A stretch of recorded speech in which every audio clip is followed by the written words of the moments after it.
Y en México, Jorge Aljocín, bienvenido. Jorge, ¿cómo estás? Te agradezco, Edith, la invitación y es un gusto estar con ustedes.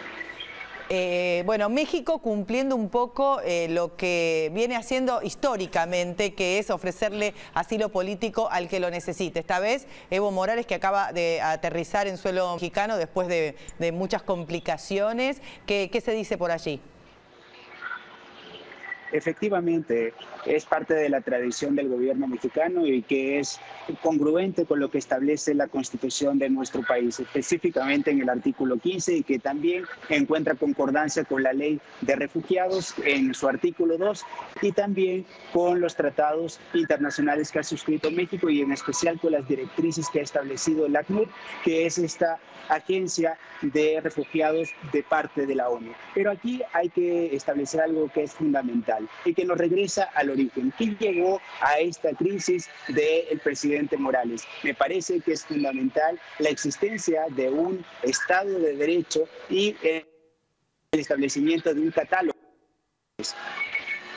Y entonces es aquí donde ha hecho falta una institucionalidad, si bien es un buen gesto del Estado de mexicano en un inicio recibir al señor Morales para poder proteger sus garantías y su debido proceso, pero eso no debe dejar de perder de vista de que ha habido en Bolivia un fraude sistemático que ha llevado a esta situación de inestabilidad política y que nos lleva a un problema de fondo, la falta de institucionalidad por parte de estos movimientos de carácter o que han sido caracterizados como populistas. Jorge, buenas tardes. Adriana Balaguer. Escúchame, tiene que ver esto, ¿no? Con que una cosa es recibirlo y darle asilo y otra cosa es lo que se puede juzgar o no políticamente de lo que hizo o no Evo Morales mientras estuvo en Bolivia.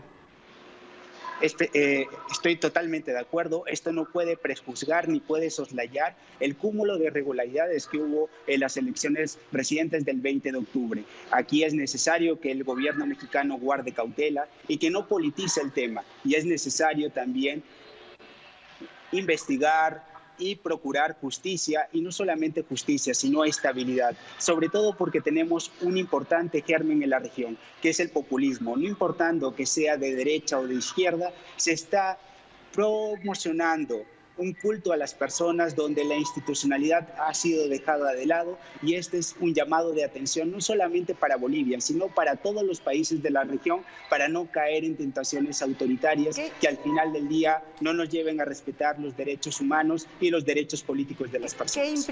¿Qué implica el asilo político? ¿De qué se hace cargo México? ¿Dónde se aloja, por ejemplo, Evo Morales? ¿Quién se hace cargo de su seguridad? En estos casos, lo que establece nuestra legislación es que recibirán asilo político todas aquellas personas que sean perseguidas por su pensamiento, por motivos políticos, y en su momento también lo que se establecerá es su protección y su garantía. Pero aquí hay una pregunta que es de fondo. ¿Quién correrá con los gastos? Esto también establece una posición no solamente ideológica del Estado mexicano, sino también una posibilidad de que con recursos de nuestro Estado se pueda mantener este tipo de ideologías. Y me parece que no debe haber distinción. En este caso, la protección, el recibir al señor Morales como cualquier otro político en este país no prejuzga sobre los actos que haya llevado a cabo.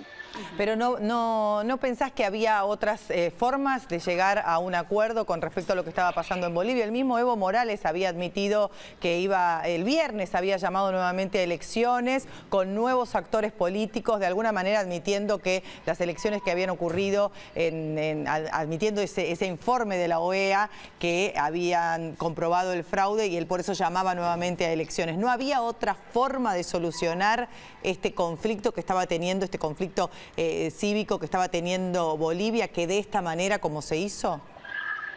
Efectivamente, siempre hay un ideal regulativo. ¿Y cuál era este ideal regulativo?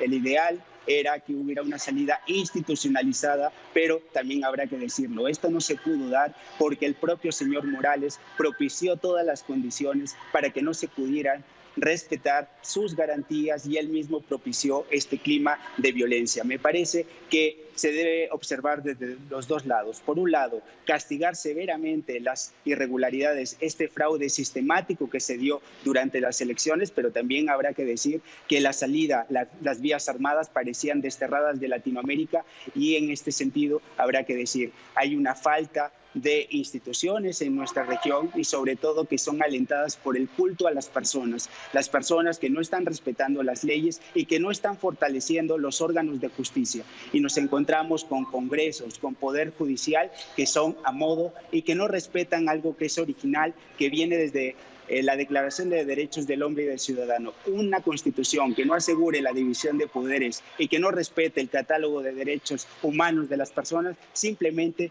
no podemos hablar de una constitución y sobre todo de algo muy importante, Estado constitucional de derecho. Jorge, ¿se sabe dónde va a fijar residencia en México? ¿Eso tiene que ser algo secreto? ¿Quién lo establece?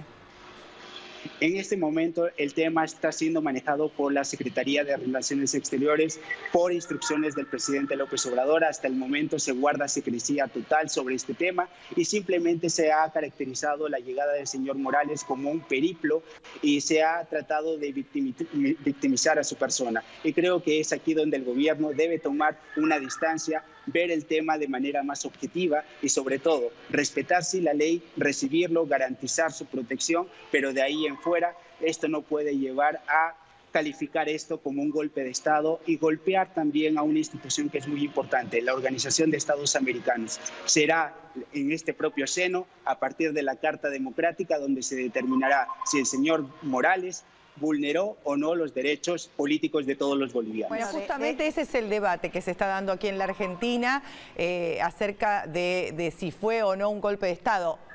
En mi caso particular yo estoy del lado de que sí, que evidentemente fue un golpe de Estado porque las Fuerzas Armadas le pidieron la renuncia y había otras vías para conseguir que vuelva. Él hasta el 22 de enero del 2020 era el presidente de los bolivianos y eso debería haberse cumplido. Si las Fuerzas Armadas se meten en el medio pidiéndole eso, es un golpe de Estado. Acá hay un debate presidencial, un debate nacional con respecto a eso. Te digo que en la región, porque de hecho tanto Ecuador como Perú no recibían al avión básicamente para no quedar mal con la OEA.